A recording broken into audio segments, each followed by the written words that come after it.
What's up, y'all? Head coach or former head coach, as of now, Tyronn Lue, coach of the Cleveland Cavaliers, has been relieved of his duties. He's been fired. He's been let go. He has been let off the hook. He has been sent home packing. And this comes as no surprise to me, honestly. Well, no, for real. I am surprised, but I'm not shocked, if that makes sense. And I'm going to explain that. For one, I think Tyronn Lue was there simply because he was the guy that LeBron James wanted. LeBron gave him the vote of confidence when David Blatt was there. He wanted Tyronn Lue to be in that position because he felt that T. Lue was the best guy to lead the troops and galvanize the players in order to get to a champion or win a championship, which they ultimately did in 2016 season. They came back from a 3-1 deficit. I think that he was there because that's who LeBron liked. LeBron liked him, and that's, who he wanted. When LeBron James decided to take his talents elsewhere or to Los Angeles, to La La Land, at that point, Tyronn Lue was a scapegoat. It was only a matter of time until he was going to be let go. I feel like the Cleveland Cavaliers ownership and general manager were waiting for the perfect time to release Tyronn Lue because, first of all, they started off 0-6, which is terrible. They've looked absolutely abysmal without LeBron James this season. Kevin Love, we talked about him being a perennial all-star before he came to the Cleveland Cavaliers in Minnesota. With the Cleveland Cavaliers, his numbers decreased as he was the third option behind LeBron James and Kyrie Irving. But nonetheless, he was still an all-star, still a great player in his basketball league. At the same time, Kevin struggled severely shooting the basketball, and I know that because I got him on my NBA fantasy team. He struggled severely. And it's always been questions about, can K Love be that guy to lead a team to a championship on his own? Can he be the number one option and be a guy to not lead him to a championship, but at least lead the team to the playoffs? Because Kevin Love hadn't been to the playoffs his whole entire run in Minnesota. He got to the playoffs when he got with LeBron James and Kyrie Irving. So he shot the ball terribly. The last game he had, like 13 points or something like that. And then he's out with a foot injury. Things aren't going too well. It's not. And people are saying, well, this is what happens when you got the LeBron James system. This is a product of the LeBron James system. You surround LeBron James with guys that catch and shoot because that's how he plays. He likes to drive. He likes to slash. When he gets caught at the rim with a lot of defenders, when they close in on him, he likes to kick out to the guys on the wing for the open three, a la J.R. Smith, a la Kyle Korver, a la Jordan Clarkson, a la Rodney Hood, and other guys like this, right? But at the same time, you can't put all that on LeBron James. Because people are saying it's LeBron's fault because these are the guys that LeBron picked to make that run to try to get a title his last year. But at the same time, a lot of these guys were guys that were players who could create their own shot before getting with LeBron James. Jordan Clarkson included. J.R. Smith. Rodney Hood was a guy that was highly heralded before he got to Cleveland. Even though he had, we saw times where he wasn't as clutch in big moments, but at the same time, he was a guy that could create for himself, can score off the dribble, can slash and attack the rim. So it's no excuse why they had to be losing that bad. Like, they were getting pummeled.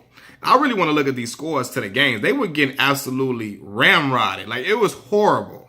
And there's no way that they should be losing like that with that roster. They don't have the best roster at hand, but they got guys that can help them secure wins. So at that point, it ain't all on T. Lue. Mind you, I haven't watched Cleveland Cavalier games. I've seen the scores and I've seen things, but I'm saying, though, it can't be all on T. Lue. The fact that, hold on one second, I'm looking at this thing. Yeah, that can't all be on T. Lue. The fact that these guys can't come together and can't generate some type of wins. Now, the rotations and the play calling and defensive strategies, that can be on T. Lue, but the way they were getting blown out, nah, man. Y'all got to make something happen. Jordan Clarkson, Rodney Hood, J.R. Smith, me and J.R. can't have the same amount of points and I'm sitting at the crib. We can't. He got to be way better than that. But I'm just looking at these scores. 107 and 119 versus Indiana the other day. Let's look at some more scores for them because they were getting absolutely bullied. Well, they lost 110 and 103 to Detroit. Not that bad, but still shouldn't have. I don't think they should have lost. Should have found a way to come back from that. Let me see what other scores they had. 102 to 86 lost to Brooklyn, to the damn Brooklyn Nets. Come on now. That's horrible. And in that game, Kevin Love finished with 14 points on 4 of 9 shooting. He shot the ball 9 times. We can't have that happen and he getting paid over $100 million. Come on now. Let's see another game. Go back to Monday. Monday, October 22nd. The Cleveland Cavaliers play. Who did they play? Oh, they didn't play that game that day. So let's go to Sunday. They lost 133 to 111 to the Atlanta Hawks. The Atlanta Hawks, they got blown out the water by over 20 points to the Atlanta Hawks. That's just disrespectful. Like, nah. Atlanta ain't like that. They ain't Golden State. So for them to be losing like that, it's more than coaching. It's the fact that them guys ain't playing as big as they should be playing. But like I said before, T. Lue was a scapegoat. When LeBron left, they was like, okay, we need a new voice in the locker room. That LeBron ship has sailed. We need a new voice in the locker room that can help galvanize these players. A fresh voice that can help these young guys like Colin Sexton is coming up. So the moment T. Lue went on his 6-game losing streak, they couldn't wait. We get him out of here. We get somebody else. Reminds me of, Mike Brown got fired in the same manner, but I think he was like 0-5 or 0-4, and they got rid of him a little bit earlier than T. Lue. But it reminds me of the same situation. Like, they were waiting for him to get up out of there. And now, this is also, too, y'all can't tell me LeBron James is not an excellent basketball player. Because for them to be playing like this, and LeBron took them boys to the finals last year, you got to clap for that. And it really shows at this point. You got to clap for that. And look at their record right now. One player has left the team. One player. And look how much of a big difference that makes. So when y'all saying, and then I saw people saying that, well, Kyrie did the right thing. He left because LeBron was going to leave him high and dry. Whoa. If Kyrie is as powerful as y'all say he is, or as nice as y'all say he is, y'all say he had the potential to dethrone LeBron James if he would have stayed in Cleveland, why wouldn't Kyrie Irving be able to lead them to the playoffs if he that nice? If he like that, like y'all saying, he would have been able to do that. So that let me know y'all were questioning Kyrie's leadership abilities or his ability to carry a team, because all players ain't built to carry a team to the championship. It's just how it is. It's the fact of the matter. Everybody not built for that. Kyrie right now looking like the second fiddle on that team right now. He finished with 3 points the other day. Absolutely horrendous. He's shooting horrible to start the season. Jason Tatum is playing the best basketball on that team by far. So it's early, only 6 games in, but it ain't looking like it's Kyrie's team no more. And what my man Shannon Sharp say, you have to be careful what you wish for, because you can make your very destiny on the same road you chose to avoid it.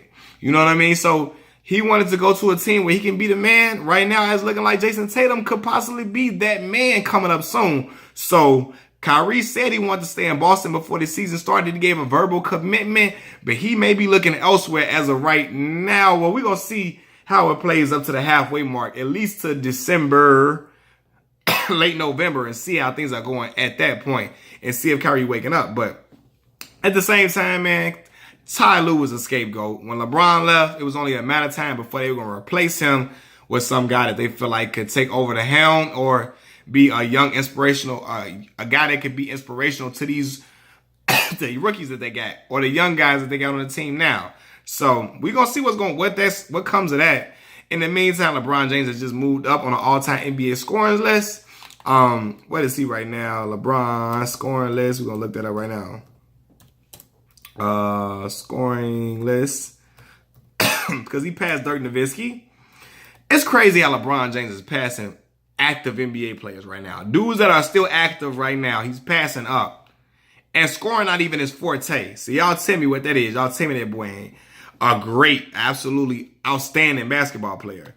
LeBron James is currently sitting at number 6 on the all-time leading scoring list, right behind none other than Wilt Chamberlain. Wilt the Stilt, a.k.a. Big Newt, Kappa Alpha Psi Fraternity Incorporated's own. LeBron has 31,188 points behind Wilt Chamberlain's 31,419 points in his 16th season. So y'all got to clap it up for that man. LeBron James is playing absolutely outstanding basketball. Can't wait to see what will happen going forward. But Tyronn Lue was a scapegoat. It is what it is. They're going to try to, Larry Drew will serve as the interim coach. I heard they got rid of Damon Jones as well, so they trying to clean house, it looked like. Maybe they try to make Larry Drew the permanent coach because he did a good job in places like, what was it, Atlanta he was at? Did a very solid job there. So we'll see what he'll do if they'll try to hire somebody else on the outside. Maybe they'll try to bring Chauncey Billups in now that LeBron James gone and it's not that much pressure. I don't know. We'll see. But yeah, man, people panicking about the Lakers too. They lost the second game to the San Antonio Spurs. People like, oh, LeBron can handle the West. This ain't the East. We told y'all the West, you can't win the West like this. This ain't going to be how the West is won. Y'all outscoring teams. I got to play defense. LeBron don't play no D. These young boys, he can't get these young boys a hoop. At the end of the day, LeBron James will win at least 50 games with the Los Angeles Lakers. Mark my words. Y'all can hold me to that.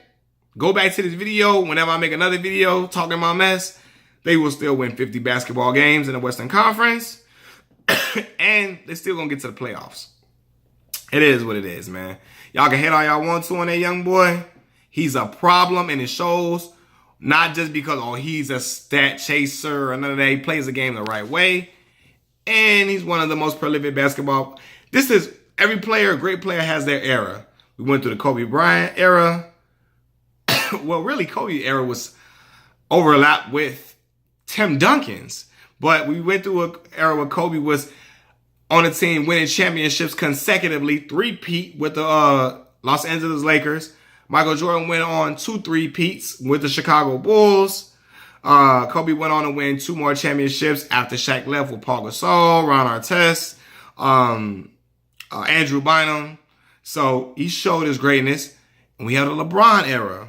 Right now, people saying it's coming to an end. I don't think so. I think LeBron can play into his 40s and still give you 17, 16 a game. As if you want to stay around and do that. It's all up to him. But Tyronn Lue's been fired. Man, like I said, I saw that coming a mile away, man. My Chicago Bulls, they tanking again, as can be seen. I knew they were tanking everybody. They got like 3 dudes on the team that's out 4 to 6 weeks. Robin Lopez getting buried in the bench. He's 3rd on rotation as a big man. That lets you know we in the tank mode. We trying to get Zion Williamson or RJ Barrett, one of those guys from Duke, one of those top young guns that help put our franchise over the top. Because we like a player or 2 away from being in serious, I believe, in some serious contention or a team that can really contend with the top contenders in the Eastern Conference. So the only way for the Bulls to get better is through the draft. They can't land no big-time free agents. We tried to do that all the time. I've seen it. Ben Wallace, that didn't work out. Dwayne Wade stayed for 1 year. That didn't work out. You know what I mean? So we have to get better through the draft. What better way to get through the draft than to tank? Unfortunately, the Chicago Bulls fans going to be pissed. But I'm still going to have a fun either way because Zach LaVine is looking like he is that dude. He looking like the truth. Scoring 30 points in all the games so far. I'm proud to see that young bull out there shining bright. So we're going to see what come of it, man. But Tyronn Lue was fired because LeBron is gone. They got to find a new team, a new guy to lead the team. The Bulls tanking once again, as predicted. And LeBron James and the Los Angeles Lakers will make the playoffs with 50 wins. It's your boy, Machiavelli Mills. I'm signing out. Peace.